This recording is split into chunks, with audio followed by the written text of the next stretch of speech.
We've been doing some digging. Yes, Colin's been doing a lot of research, and we've been trying to work out a bit of a turnover problem. Because with all of these live service games, well, that's it. You're on the dev team. Away you go. Live service game for as long as it's there. And for a lot of people in this industry, they're creatives. They get new ideas. They want to do their new ideas. There's some VC money floating around, so maybe some are going off, starting new studios, and it makes us think, how the hell do you retain a live service game team? What is that actually like and what's going on? Because we took a little bit of a look into Respawn Entertainment and what's going on with Apex Legends. Yep. And a eyebrow-raising quantity of key staff are gone. And that highlights the issue. And it's not just Apex. It's a couple of other major live services have also lost staff. And it had us thinking, there's almost the proto-live service that came before most live services in terms, it was a subscription and expansion model, but live services aren't new. And the issue that a lot of these live services that are currently popular and currently doing well, there's an issue that they're all going to run into or could potentially run into if the publishers and developers aren't careful. And we've seen it go horribly wrong before. Yeah, and when we look at this, Sony are talking about having 10 live services from now till 2026. Yep. And Witch Queen's just about to come out. Apex is still going strong. So let's actually talk about this. Let's work out what's going on. So the problem. How do you architect a game and an IP towards constant expansion? How do you get people to keep on buying cosmetics? How do you keep people playing? Right? And time and time again, we see companies fail. Anthem, Avengers, initially Fallout 76, EA's various attempts to make Battlefield last a bit longer. A lot of Ubisoft output. Yep. Now, not everything fails, but, it takes years to fix some of these problems. A lot of money goes down the drain. And what happens when you're successful? Well, you get an Apex. You can talk about the billions that your games are bringing in. But then your challenge is you've got to make the same game for years and years and years and years. The publisher wants to do that. Studio heads might want to do that because it's, it must be lovely to have a World of Warcraft sitting there as your cash cow. Yeah. Letting you put $70 million into Project Titan, which ultimately goes nowhere. But that's fine because 70 mil is a pittance when you have a massive live service cash cow. Yeah, so how much, Respawn in particular, how much is Apex Legends paying for in terms of other games? Did Apex pay for Fallen Order? Is it going to pay for their single player games that they're working on that we know about? Probably, but yeah. But who's going to make the single player games and who's going to make Apex Legends? What sounds more exciting to you? Start a new project with a new team, create a new story, or do incremental work in the next season of a service? Yep. How many people want to work in the same game in the same genre again and again and again and again and again?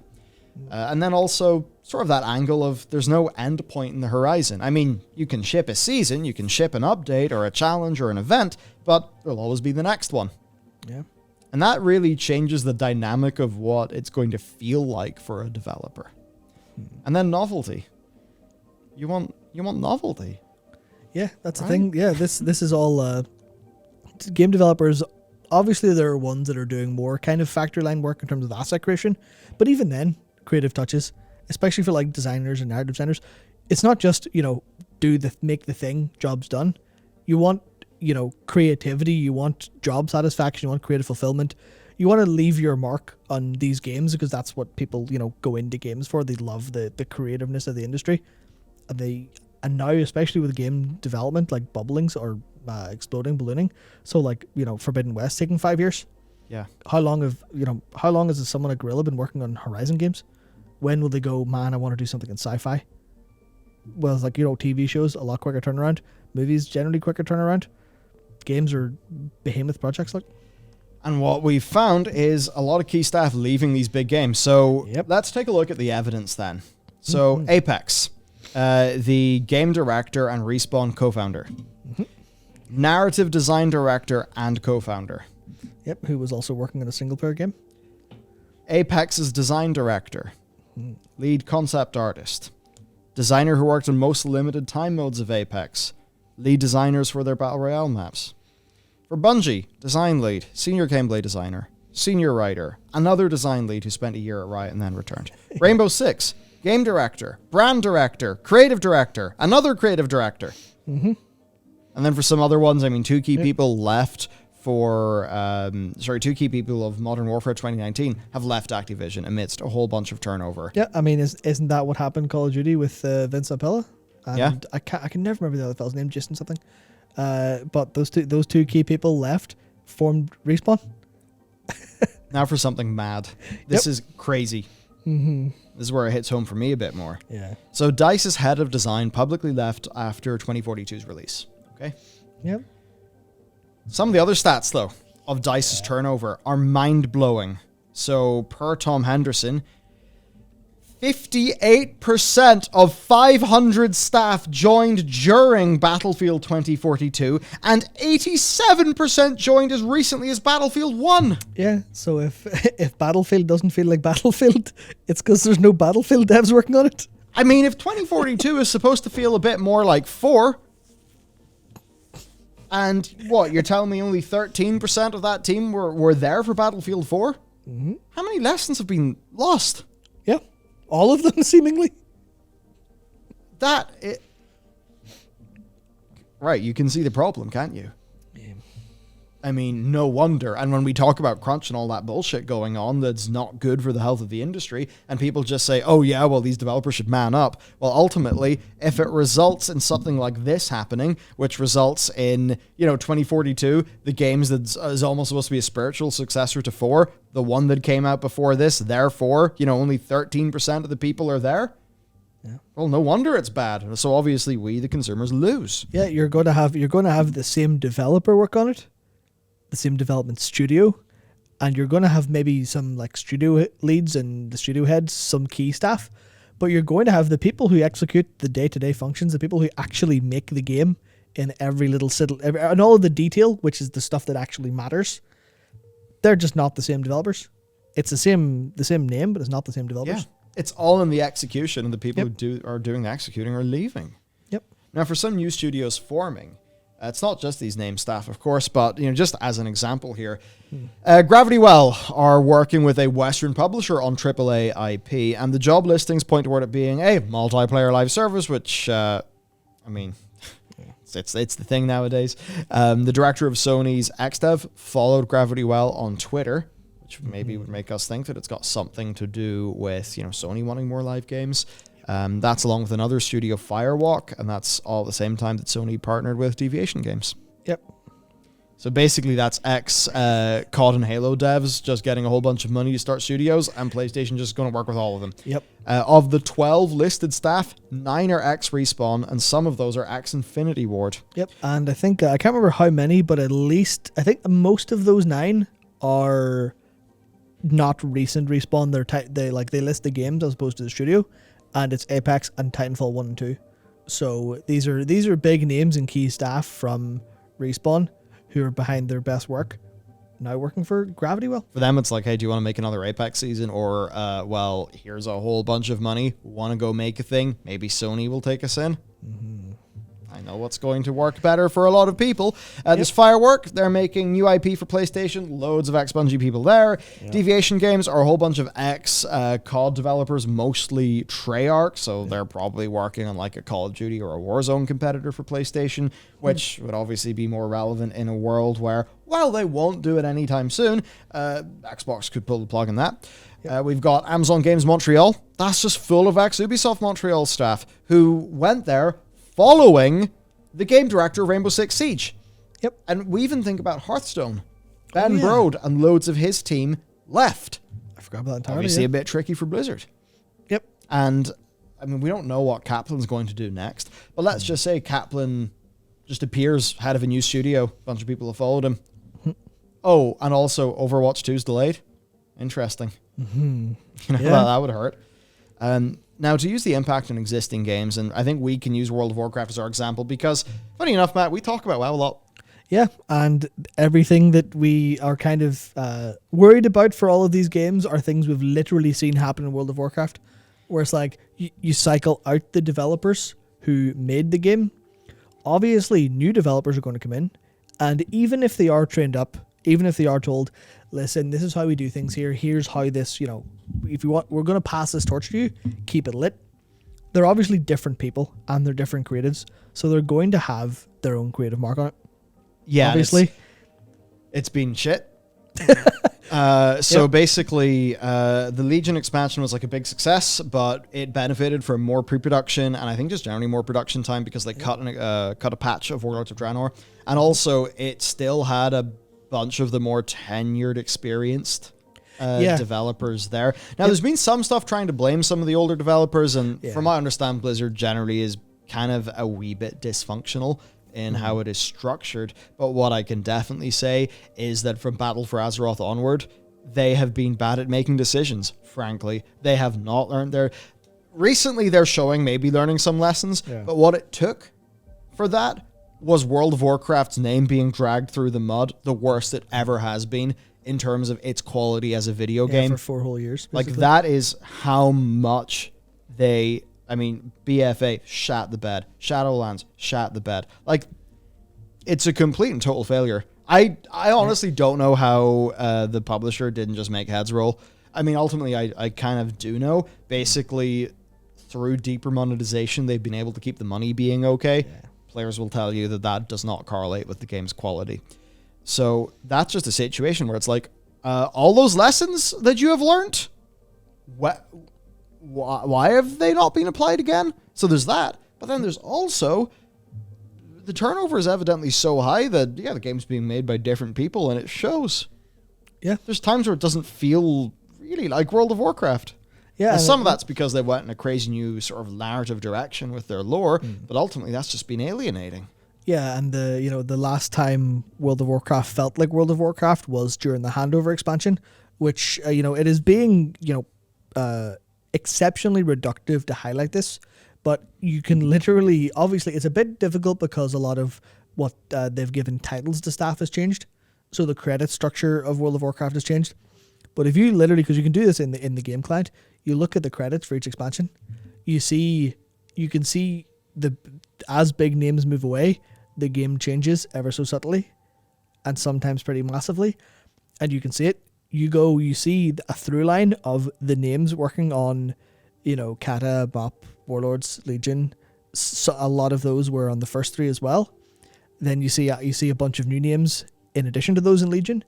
Go to BFA. A lot of those old names are gone, and it is reductive to say this, but where there's smoke, there's fire, and that's one of the biggest changes is the people who are literally making the game, and that's the problem that, all of these existing live services are going to run into problems with. Apex, without its game director, is going to be directed by a different person. That means it's going to ostensibly be a different game, or they're going to try to emulate the existing way it was, but is that going to work as well? Same with Siege. Siege have tried very hard. They even released a video called Passing the Torch, where the directors talked about how they are passing the torch on to let these new developers take up control and keep it alive and stuff. But you're still the people who made the game are gone, so new people are going to make the game. And that's a case where you think about it in musical terms. You think, well, here's a band that made an album, they've replaced half their members. The music's going to be different. They're going to have creative different inspirations. And what's kind of rough there is you got to be careful you don't promote people out of competence. That as well, yeah. Because the old boss is gone, let's get someone from the team. Mm-hmm. Well, that person could be doing great in their current role, but maybe they have blind spots in the overall macro design of the game, and maybe by promoting that person, now the game's going to feel different, and maybe that person should have stayed in and around the bit of the game that was more their wheelhouse. I think this is something that happens probably in plenty of games. I mean, if you think about Battlefield, clearly there's been a bit of a mixed direction, and so it's do the people running it truly get why we've all been playing Battlefield for 10 years plus?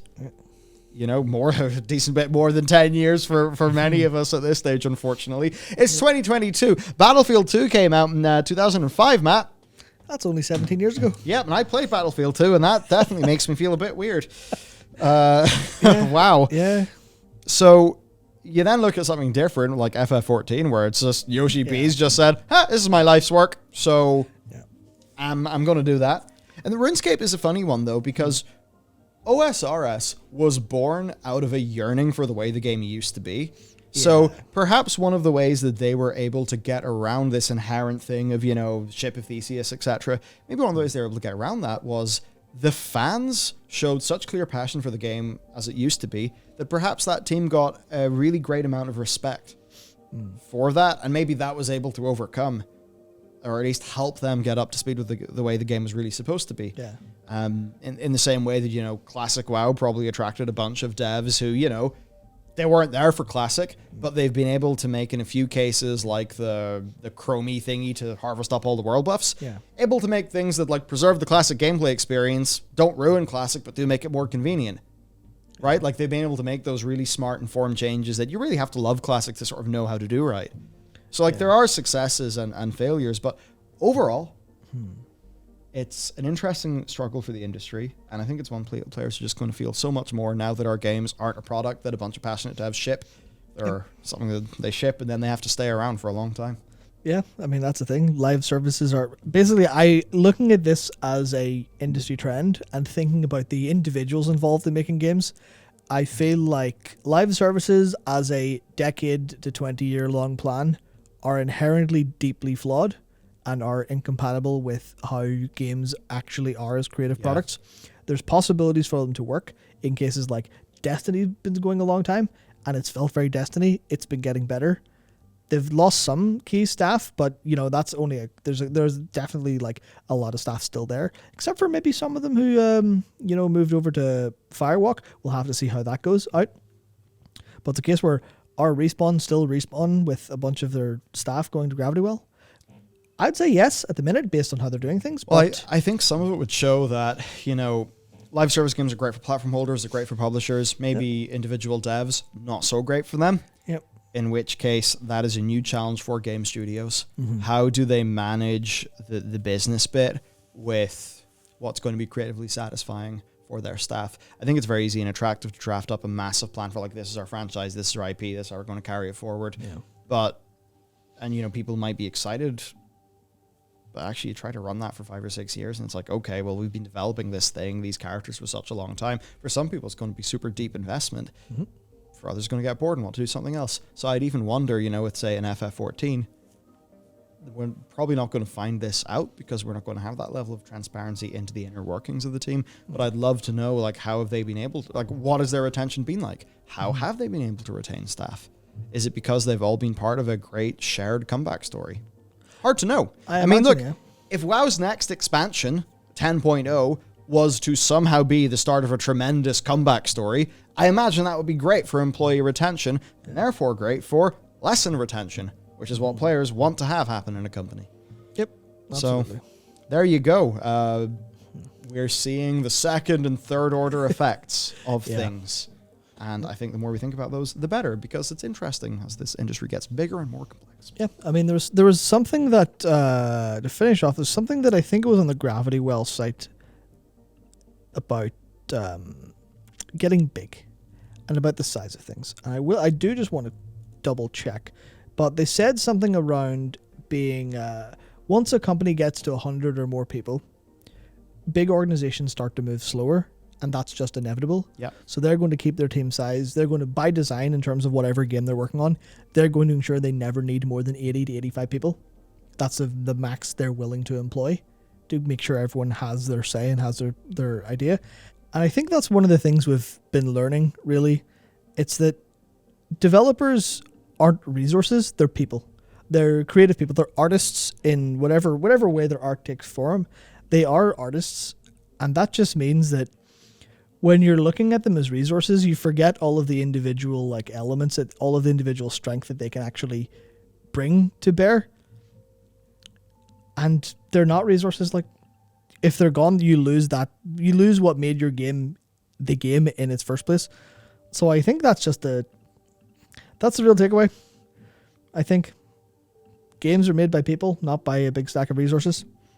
And I think developers, studio heads, and publishers will need to learn that before things get out of hand, before things end up with everyone has to leave every studio and every live service project ultimately fails. Yeah, ultimately we've not really ran this experiment for long enough. Yep, exactly. So it's new territory for the industry, I guess. Anyway, time to go and eat the Deliveroo that I just ran down the stairs to pick up. So I'm a bit out of breath. Should exercise more. Have a great day, everybody. Goodbye.